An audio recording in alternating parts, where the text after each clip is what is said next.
మా ఆయన బతుకుతా చాలు సార్, ఆయన బాగా చూసుకుంటే చాలు సార్, ఇంకేమి వద్దు. గత ప్రభుత్వంలో సార్ భూమ్ అని, బ్లాక్ బస్టర్ అని, ప్రెసిడెంట్ మల్ అని, ఆంధ్ర గోల్డ్ అని కల్తీ మద్యం తయారు చేయడం వల్ల, అవి తాగడం వల్ల నాకు పూర్తిగా లెవెల్ ఇది చెడిపోయేసింది సార్.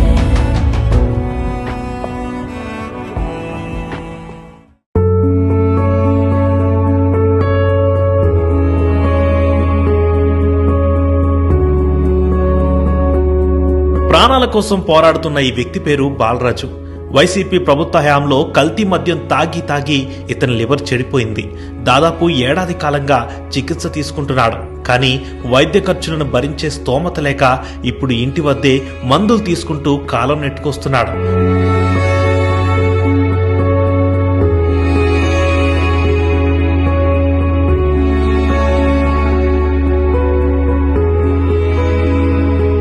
మాకు డబ్బులు లేక హాస్పిటల్కి వెళ్ళి అడ్మిట్ చేసాం సార్. ఫస్ట్ 5 రోజులు అక్కడ ఐసీలో ఉన్నాము.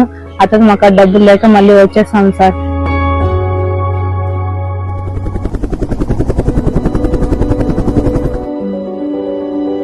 పేదల సేవలో కార్యక్రమంలో భాగంగా నెల్లూరు జిల్లా ఉదయగిరి నియోజకవర్గం వెంజమూరులో సీఎం చంద్రబాబు నాయుడు గారు పర్యటించారు.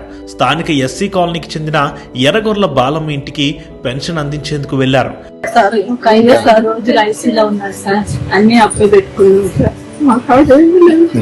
కలెక్టర్ ఆదేశాలు ఇచ్చారమ్మా, ఏం చేయాలో చేసి కాపాడుకుంటాం.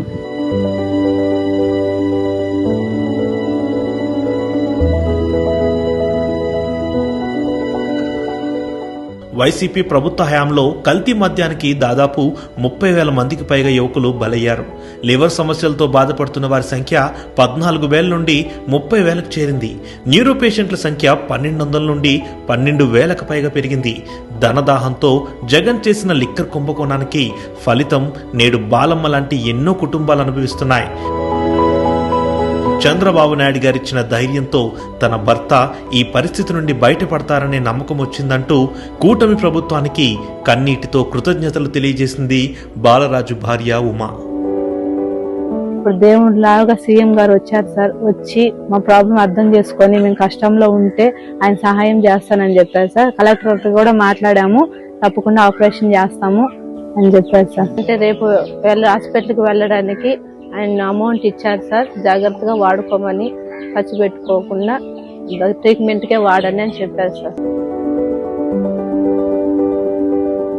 థ్యాంక్ యూ సీఎం గారు, మీకు ధన్యవాదాలు.